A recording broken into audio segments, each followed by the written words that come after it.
कारण मिळालेलं नाही, उपलब्ध ज्ञानातून त्याला दुःखाचं कारण मिळालं नाही, सर्व प्रयोग करून पाहिले। आणि त्याच वेळेला नदीचं पाणी वाहून राहिलं, रोज वाहून राहिलं, आणि त्या पाण्यासाठी लोक एकामेकाचे मुर्दे पाडून राहिले, भांडून राहिले, युद्ध करून राहिले। हे दृश्य जेव्हा सिद्धार्थनी पाहिलं, आणि सिद्धार्थ राजपुत्र या नात्याने त्यांचे जे कमिटी वगैरे जे काय असेल त्यांचा तो मेंबर संघाचा सभासद बी होता, आणि सभासदाच्या मेजॉरिटीने गणराज्य होती त्यावेळेला लोकशाही पद्धतीने निर्णय व्हायचे, आणि गणराज्याने सांगितलं की बाबा आपल्याला आता शाक्य आणि कोलियाच्या लढत आपल्याला लढाईत उतरावं लागेल। आता शाक्य आणि कोली हे एक म्हणजे हे सर्व नातेवाईक, मधामध्ये रोहिणी नदी, आणि सिद्धार्थनी सांगितलं का युद्धानं समस्या सुटणार नाही, युद्धानं तुम्ही चर्चेतून वाटाघाटीतून समस्या सोडल्या पाहिजे। पाणी वाहून राहिल्यानं तुम्ही युद्धाच्या गोष्टी करता, युद्ध झाल्यानं काही पाणी थांबणार नाही आणि पाणी लोकांना मिळणार नाही। सिद्धार्थने युद्धाला विरोध केल्यामुळे त्यांना प्रवज्जा घ्यावी लागली, त्यांना संसार आणि राज्यातून बहिष्कृत करण्यात आलं, आणि त्यांनी 29व्या वर्षी आपलं घर सोडलं।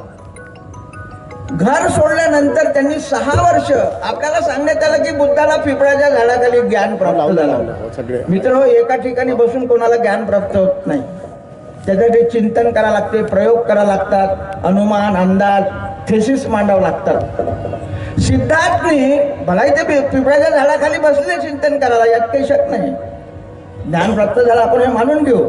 पण सिद्धार्थने नेमकं ज्ञान प्राप्त काय केलं मग?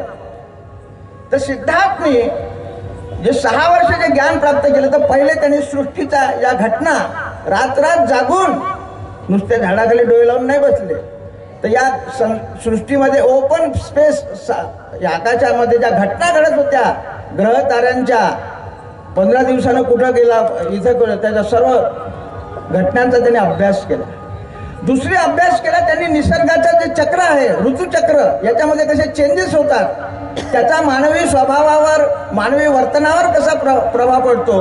आणि तिसरा महत्वाचा अभ्यास केला त्यांनी ह्युमन माइंड, मनुष्याच्या मनामध्ये विचार येतात, लगेच त्याच्या विरोधी विचार येतात, दोन विचाराची लढाई होते, आणि मग त्याच्याजवळ जे उपलब्ध बुद्धी त्यानुसार तो निर्णय घेऊन आपला कामाला लागतो। कारण मनुष्याचं शरीर आपोआप काहीच करत नाही, शरीर एक मशीन आहे, मन त्याचा ऑपरेटर आहे, संचालक आहे। मनुष्य फक्त शरीराचा विचार करतो, रात्रंदिवस कष्ट करतो शरीरासाठी, कपडे, चांगलं घर दार, पण जे मन त्याला नाचवते रात्रंदिवस, त्या मनाचा तो कधी कोणी विचार करत नाही, हे सिद्धार्थच्या लक्षात आलं।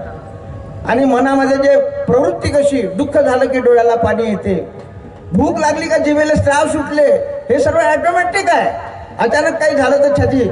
सिद्धार्थने या कार्यकारण सिद्धांताचा प्रकृतीचा जडला, ही पृथ्वी सूर्याशी कनेक्टेड आहे, आणि मनुष्य पृथ्वीशी कनेक्टेड आहे, म्हणजे तो प्रकृतीचा सुद्धा एक भाग आहे। आणि त्यांनी एक कार्यकारण सिद्धांताचा शोध लावला, त्यालाच बुद्धाला ज्ञानप्राप्ती झालं असं म्हटलेलं आहे।